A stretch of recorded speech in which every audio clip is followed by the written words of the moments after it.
ನಮಸ್ಕಾರ ಸ್ನೇಹಿತರೆ, ಇವತ್ತಿನ ವಿಡಿಯೋದಲ್ಲಿ ನಾವು ಎಲೆಕ್ಟ್ರಿಕಲ್ ಸೇಫ್ಟಿನಲ್ಲಿ ಅತ್ಯಂತ ಮುಖ್ಯ ವಿಷಯವಾದ ಅರ್ಥಿಂಗ್ ಬಗ್ಗೆ ಸಂಪೂರ್ಣವಾಗಿ ತಿಳಿದುಕೊಳ್ಳೋಣ.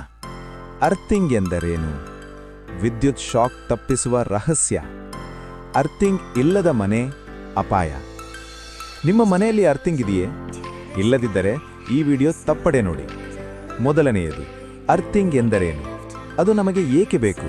ಪೂರ್ಣ ಮಾಹಿತಿ ತಿಳಿಯೋಣ. ಅರ್ಥಿಂಗ್ ಎಂದರೆ ವಿದ್ಯುತ್ ಉಪಕರಣಗಳ ಲೋಹದ ಭಾಗಗಳನ್ನು ಭೂಮಿಯೊಂದಿಗೆ ಸಂಪರ್ಕಿಸುವ ಪ್ರಕ್ರಿಯೆ. ಅಂದರೆ ಲೀಕೇಜ್ ಕರೆಂಟ್ ಅಥವಾ ಫಾಲ್ಟ್ ಕರೆಂಟ್ ಭೂಮಿಗೆ ಹೋಗುವಂತೆ ಸುರಕ್ಷಿತ ದಾರಿ ಮಾಡಿಕೊಡುವುದು. ಸರಳವಾಗಿ ಹೇಳಿದರೆ, ವಿದ್ಯುತ್ ಹೆಚ್ಚಾಗಿ ಬಂದರೆ ಅಥವಾ ಲೀಕೇಜ್ ಆಗಿದ್ದರೆ ಅದು ಮನುಷ್ಯನ ಮೂಲಕ ಹೋಗದೆ ಅರ್ಥಿಂಗ್ ವೈರ್ ಮೂಲಕ ನೆಲಕ್ಕೆ ಹೋಗುತ್ತದೆ. ಅದರ ಕಾರಣದಿಂದಲೇ ಅರ್ಥಿಂಗ್ ಅನ್ನು ಎಲೆಕ್ಟ್ರಿಕಲ್ ಸೇಫ್ಟಿ ಸಿಸ್ಟಮ್ ಎಂದು ಕರೆಯುತ್ತಾರೆ. ಎರಡನೆಯದು, ಅರ್ಥಿಂಗ್ ಯಾಕೆ ಮುಖ್ಯ? ಅರ್ಥಿಂಗ್ ವಿದ್ಯುತ್ ವ್ಯವಸ್ಥೆಯಲ್ಲಿ ಅತ್ಯಂತ ಮುಖ್ಯ. ಪ್ರಮುಖ ಕಾರಣಗಳು: ಮನುಷ್ಯನನ್ನು ವಿದ್ಯುತ್ ಶಾಕ್ನಿಂದ ರಕ್ಷಿಸುತ್ತದೆ, ಉಪಕರಣಗಳನ್ನು ಸುರಕ್ಷಿತವಾಗಿರಿಸುತ್ತದೆ, ಶಾರ್ಟ್ ಸರ್ಕ್ಯೂಟ್ ಆಗಿದ್ದಾಗ ಫ್ಯೂಸ್ ಅಥವಾ ಎಂಸಿಬಿ ಟ್ರಿಪ್ ಆಗಲು ಸಹಾಯ ಮಾಡುತ್ತದೆ, ಲೈಟನಿಂಗ್ ಪ್ರೊಟೆಕ್ಷನ್ ಕೊಡುತ್ತದೆ, ವೋಲ್ಟೇಜ್ ಸ್ಥಿರವಾಗಿರಲು ಸಹಾಯ ಮಾಡುತ್ತದೆ, ಫಾಲ್ಟ್ ಆಗಿದ್ದಾಗ ವಿದ್ಯುತ್ ಕಡಿಮೆ ಪ್ರತಿರೋಧ ಇರುವ ದಾರಿಯಿಂದ ಭೂಮಿಗೆ ಹೋಗುತ್ತದೆ. ಆದ್ದರಿಂದ ಮನುಷ್ಯನಿಗೆ ಶಾಕ್ ಆಗುವುದನ್ನು ತಪ್ಪಿಸುತ್ತದೆ. ನಾವು ಮನೆಯಲ್ಲಿ ಇಸ್ತ್ರಿ ಪೆಟ್ಟಿಗೆ ಅಥವಾ ವಾಷಿಂಗ್ ಮಷೀನ್ ಬಳಸುವಾಗ ಕೆಲವೊಮ್ಮೆ ಮೈಲ್ಡ್ ಶಾಕ್ ಹೊಡೆಯುತ್ತದೆ. ಇದಕ್ಕೆ ಸರಿಯಾದ ಅರ್ಥಿಂಗ್ ಇಲ್ಲದಿರುವುದೇ ಕಾರಣ.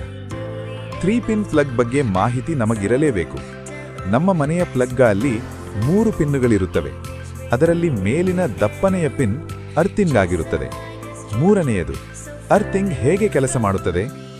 ಸರಳವಾಗಿ ಹೇಳಬೇಕೆಂದರೆ, ಮೊದಲನೆಯದು, ವಿದ್ಯುತ್ ಉಪಕರಣದ ಲೋಹದ ಭಾಗಕ್ಕೆ ಅರ್ತ್ ವೈರ್ ಕನೆಕ್ಟ್ ಮಾಡುತ್ತಾರೆ. ಅರ್ಥಿಂಗ್ ವೈರ್ ಅರ್ತ್ ಎಲೆಕ್ಟ್ರೋಡಿಗೆ ಹೊಂದಿಕೊಂಡಿದ್ದು ಇದನ್ನು ನೆಲದೊಳಗೆ ಹಾಕಿರಲಾಗಿರುತ್ತದೆ. ಎರಡನೆಯದು, ಫಾಲ್ಟ್ ಕರೆಂಟ್ ಬಂದರೆ ಅರ್ಥಿಂಗ್ ವೈರ್ ಮೂಲಕ ನೆಲಕ್ಕೆ ಹೋಗುತ್ತದೆ. ಮೂರನೆಯದು, ಎಂಸಿಬಿ ಅಥವಾ ಫ್ಯೂಸ್ ಟ್ರಿಪ್ ಆಗುತ್ತದೆ. ಹೀಗಾಗಿ ಉಪಕರಣ ಸುರಕ್ಷಿತವಾಗುತ್ತದೆ. 4. ಅರ್ಥಿಂಗ್ ವಿಧಗಳು. ಸಾಮಾನ್ಯವಾಗಿ 4 ವಿಧಗಳಿವೆ. ಮೊದಲನೆಯದು ಪ್ಲೇಟ್ ಅರ್ಥಿಂಗ್. ಕಾಪರ್ ಅಥವಾ ಜಿಐ ಪ್ಲೇಟ್ ನೆಲದೊಳಗೆ ಹಾಕುತ್ತಾರೆ. ಎರಡನೆಯದು ಪೈಪ್ ಅರ್ಥಿಂಗ್. ಜಿಐ ಪೈಪ್ ನೆಲದೊಳಗೆ ಹಾಕುತ್ತಾರೆ. ಇದು ಹೆಚ್ಚು ಬಳಕೆ. ಮೂರನೆಯದು ರಾಡ್ ಅರ್ಥಿಂಗ್. ಕಾಪರ್ ರಾಡ್ ನೆಲದೊಳಗೆ ಹಾಕುತ್ತಾರೆ. ನಾಲ್ಕನೆಯದು ಕೆಮಿಕಲ್ ಅರ್ಥಿಂಗ್ ಅನ್ನು ಇಂಡಸ್ಟ್ರಿಯಲ್ನಲ್ಲಿ ಹೆಚ್ಚು ಬಳಸುತ್ತಾರೆ. 5. ಅರ್ಥಿಂಗ್ ಇನ್ಸ್ಟಾಲೇಷನ್ ಹೇಗೆ ಮಾಡುವುದು? Installation steps. ಮೊದಲನೆಯದು 2 ರಿಂದ 3 ಮೀಟರ್ ಆಳದ ಗುಂಡಿ ತೋಬಬೇಕು. ಎರಡನೆಯದು ಜಿಐ ಪೈಪ್ ಅಥವಾ ಕಾಪರ್ ರಾಡ್ ಹಾಕಬೇಕು. ಮೂರನೆಯದು ಸುತ್ತ ಚಾರ್ಕೋಲ್ ಮತ್ತು ಸಾಲ್ಟ್ ಹಾಕಬೇಕು.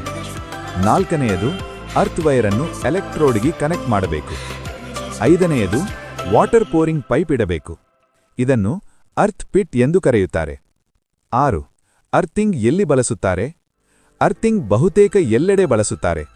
ಮನೆ, ಇಂಡಸ್ಟ್ರಿ, ಕಂಪನಿಗಳು, substation, UPS, solar plant, generator. 7. ಮನುಷ್ಯನಿಗೆ ಎಷ್ಟು ಕರೆಂಟ್ ಹೊಡೆದರೆ ಅಪಾಯ? ಕರೆಂಟ್ ಪರಿಣಾಮ: 1 ಮಿಲಿಯಾಂಪಿಯರ್ ಸಣ್ಣ ಶಾಕ್, 5 ಮಿಲಿಯಾಂಪಿಯರ್ ಸ್ವಲ್ಪ ನೋವು, 10 ರಿಂದ 20 ಮಿಲಿಯಾಂಪಿಯರ್ ಕೈ ಬಿಡಲು ಆಗಲ್ಲ, 50 ರಿಂದ 100 ಮಿಲಿಯಾಂಪಿಯರ್ ಹೃದಯ ಸಮಸ್ಯೆ, 1 ಆಂಪಿಯರ್ ಸಾವು ಸಂಭವ. 50 ಮಿಲಿಯಾಂಪಿಯರ್ ಮೇಲಾಗಿದ್ದರೆ ಮನುಷ್ಯನಿಗೆ ಅಪಾಯ ಹೆಚ್ಚಾಗುತ್ತದೆ. 8. ಅರ್ಥಿಂಗ್ ಇಲ್ಲದಿದ್ದರೆ ಏನಾಗುತ್ತದೆ? ವಿದ್ಯುತ್ ಶಾಕ್, ಉಪಕರಣ ಸುಟ್ಟು ಹೋಗುವುದು, ಫೈರ್ ಆಕ್ಸಿಡೆಂಟ್, ಲೈಟನಿಂಗ್ ಡ್ಯಾಮೇಜ್. ಸ್ನೇಹಿತರೆ, ಎಲೆಕ್ಟ್ರಿಕಲ್ ಸೇಫ್ಟಿಗೆ ಅರ್ಥಿಂಗ್ ಅತ್ಯಂತ ಮುಖ್ಯ. ನಿಮ್ಮ ಮನೆಯಲ್ಲಿ ಅರ್ಥಿಂಗ್ ಚೆಕ್ ಮಾಡಿಸಿದ್ದೀರಾ? ಕಮೆಂಟ್ ಮಾಡಿ ತಿಳಿಸಿ. ಈ ವಿಡಿಯೋ ನಿಮಗೆ ಉಪಯೋಗವಾಗಿದೆ ಎಂದು ಭಾವಿಸುತ್ತೇನೆ.